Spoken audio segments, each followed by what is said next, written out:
ای وطن تو نوری چشمانی منی، تو تمامی آرزو و جانی منی.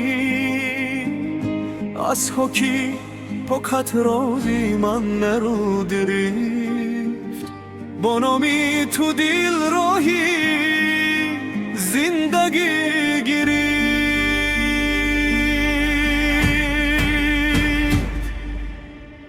کنت خواهی تو سر بلندی ملتم، دریاهای تو داستانی غیرتم.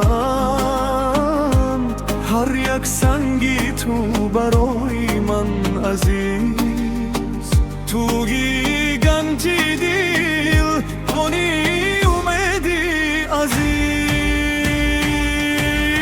وطن فدای تو جانم شود، فدای خاکی پاک و آسمانت شود. تا آخرین نفس نامی تو را میخوانم، با افتخار میگویم تاجیکستانم.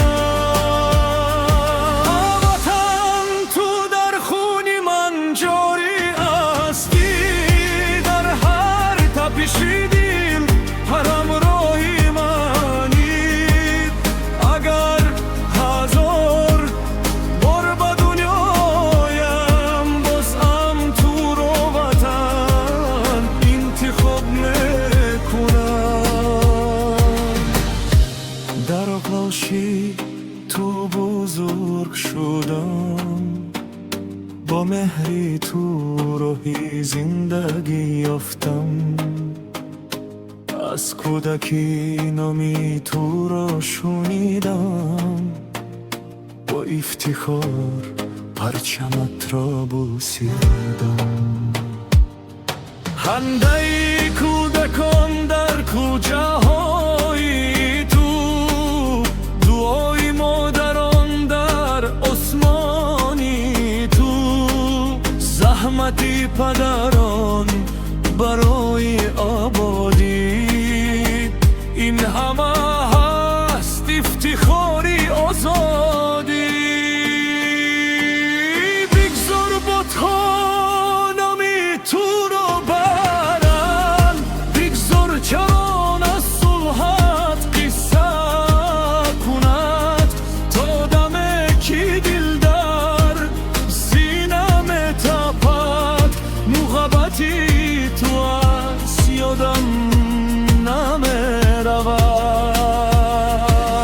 وطن اگر وزین شود یادم فدای تو، زیرا هستی من از هستی توست.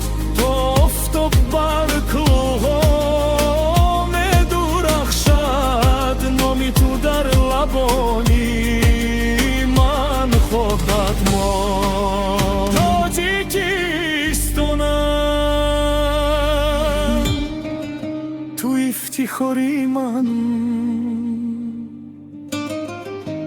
تو محبتی جاویدانی من.